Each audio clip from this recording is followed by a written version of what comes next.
I've actually got mine. It's a free one. I forgot that yours might be free. I have a paid service. Oh, I'm sure I've got paid, but I don't think I've linked it up properly. Okay, that's all good. So the thing, continuing on from where I left off, the thing is that I had made the decision. For me, after being so good for so long, it became easier because my choice to get healthy, it was worth me.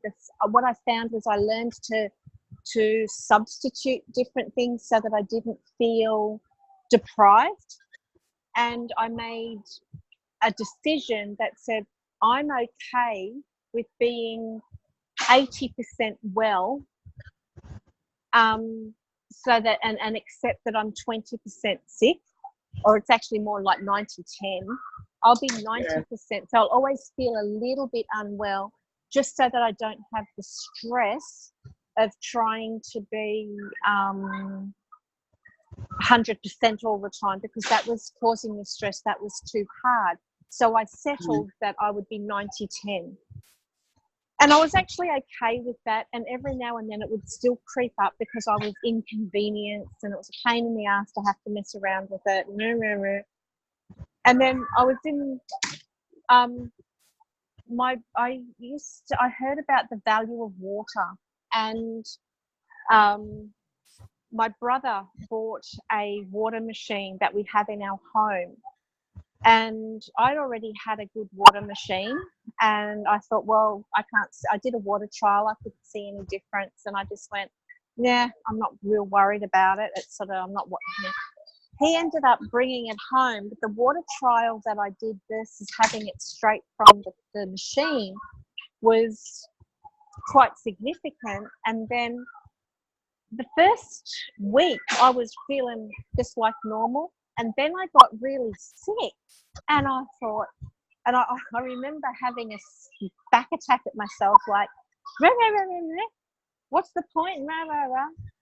And then I got this download, I guess, like an intuition, a realization that sort of came in and sort of said, this is a detox. All of the shit that you've stored in the fat cells of your body have been wrapped up because they're too toxic, because it's going to go into your bloodstream. When that stuff, if it raises the pH of your bloodstream, it can kill you. So the body's job is to protect your blood at any cost. And if you're putting shit in it that's going to threaten the pH of your blood, it has no choice but to wrap it up and put it away, or process it as quickly as it possibly can to get it out of your body so that it doesn't hit that bloodstream. Now, what happens with our bodies when we have lupus, because it's perforated, the little holes get bigger holes, which allow big proteins which allow the big molecules like proteins into the bloodstream, which raises the pH. So it's like, holy shit, this makes us very, very sick. So what we've got to do is alkalize what we're putting into our body. I got the epiphany that what I was drinking was alkalizing my body, which was great, but it was releasing all of this crap. So I drank more. I drank double what I was supposed to be drinking. And within 2 days, I was feeling better. And that was the last time that I had a lupus flare, because that stuff had gone into my body. But the water that I was drinking, you can talk to Shana about it. She's actually got the water too. Now, I didn't realize that the water really had anything. In my mind, it's just water. After I realized that it was alkalizing and rehydrating my body, I thought, well, that's good. You just keep doing that. Water is water. But then when I got to, that was in the September of 2017. Then we went on a motorbike ride for 3 days. We did 1,800 Ks in 3 days, right? Wow, now, good. normally 450 Ks I would remember I said I would go out for the day and then come home and I'd be sick for the whole next day. That was doing 452 Ks a day. On this trip, I went down, I did an extra trip in the middle. By the time I'd gotten home after 3 days, it was New Year's ride. There was a group of about 15 of us. Everybody else was buggered and I was fine. I got up and did work the next day and I was fine. It's like, well, this is cool. Trevor actually said to me, he said, "You're working today?" And I said, "Yeah." I said, "Why not?" And I said, "I feel good." He says, "That's what I mean. Normally after 1 day's ride, you're sick in bed and can't get out of bed. You've had 3 600-kilometre days in a row and you're still strong enough to get out of bed." And all of a sudden I realised that everything that I'd been doing had paid off. And was I home free? No. I had done my blood tests prior to the water, but because I'd been living my 90-10 rule, I still had lupus, but I had not had a flare and I was healthy and still doing everything. And over time, I'm getting better and my system was normalizing. It didn't take a day for me to get sick. It had been a lifetime of habits. And I had been turning those habits around. And now I'm still not there, but guess what? Through the eating better, through the water, through the mindset, through honoring my body and giving it what it needs when it needs it, I've got a really highly tuned body, as in like I am very, very in tune with my body. Most people don't have that, and that's why they need Shana. Okay. Because Shana and I have actually spoken together.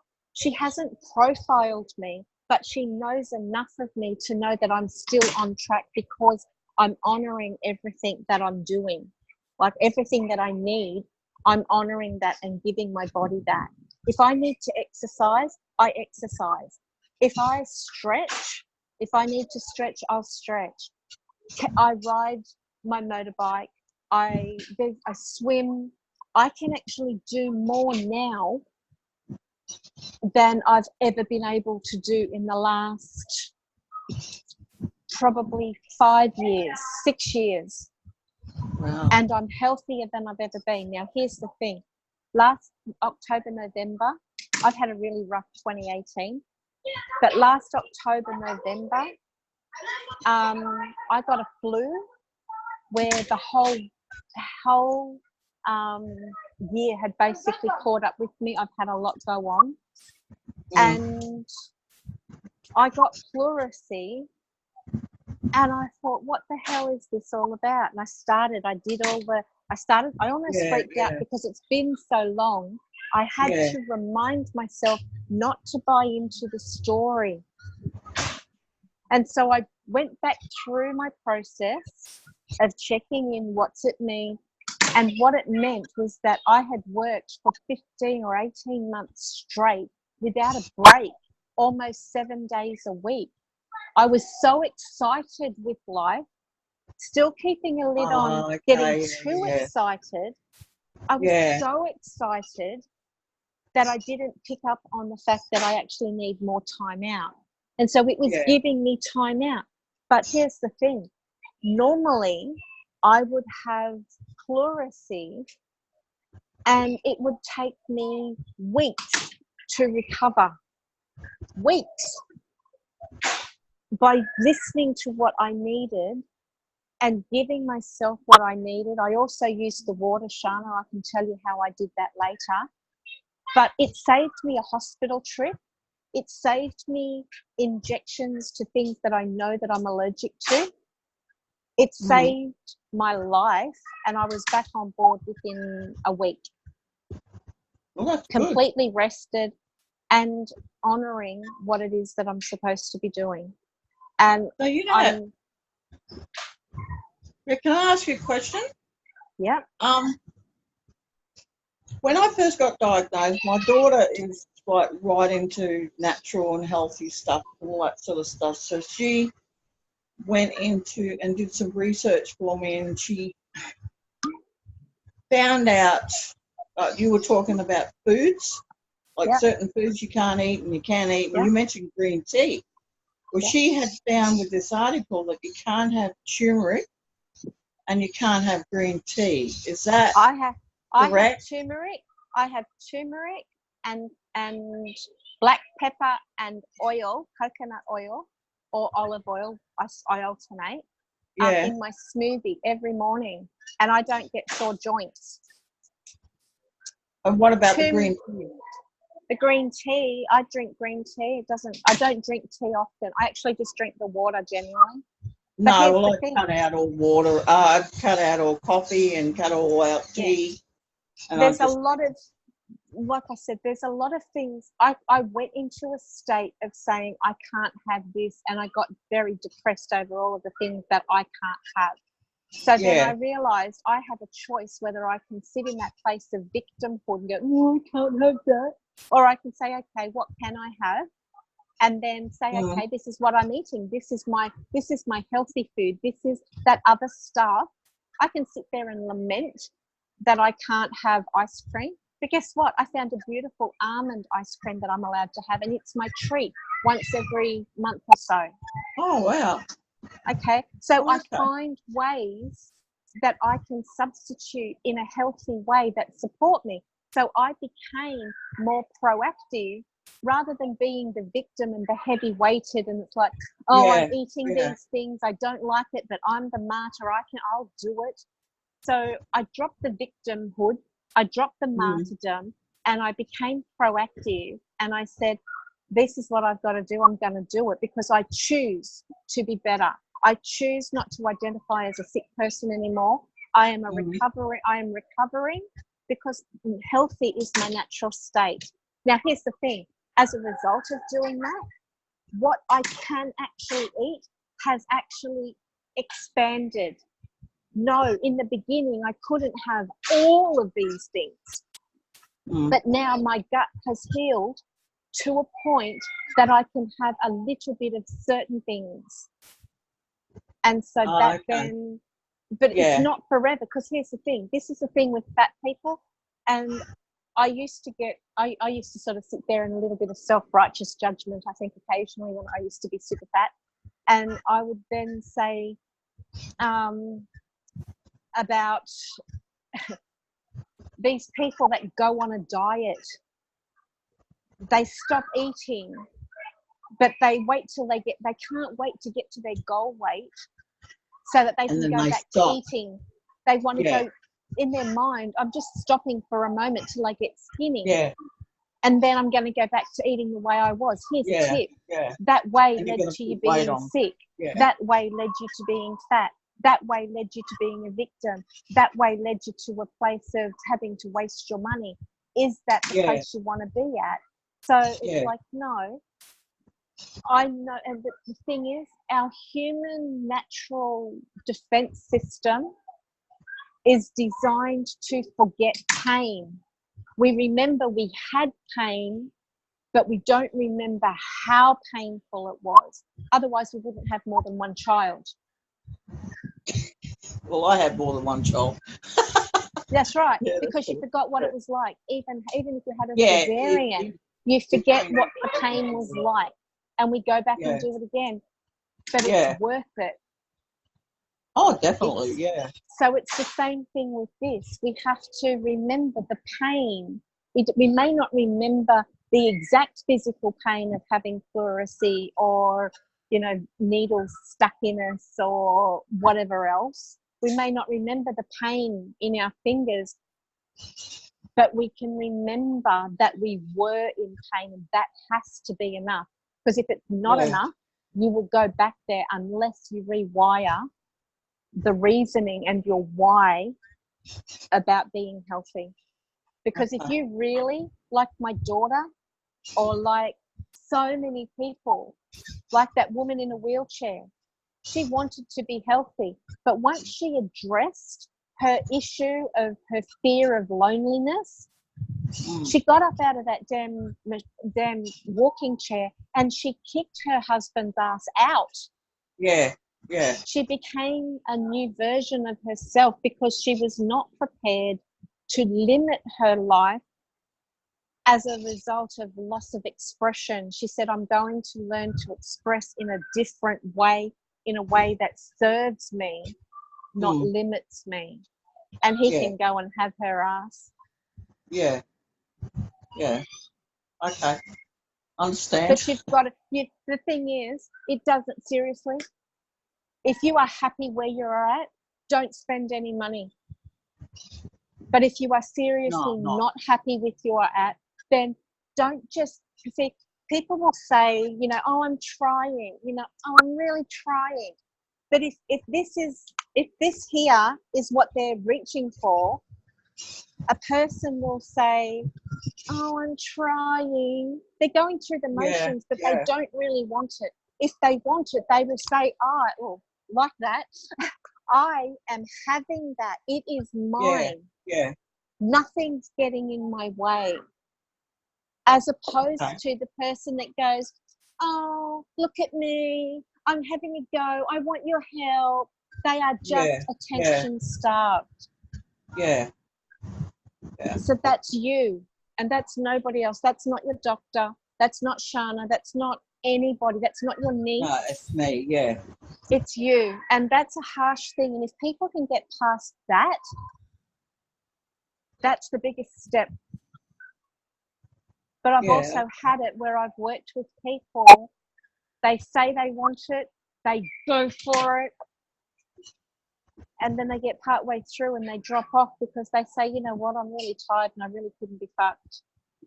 It's too hard. It's too hard. Like so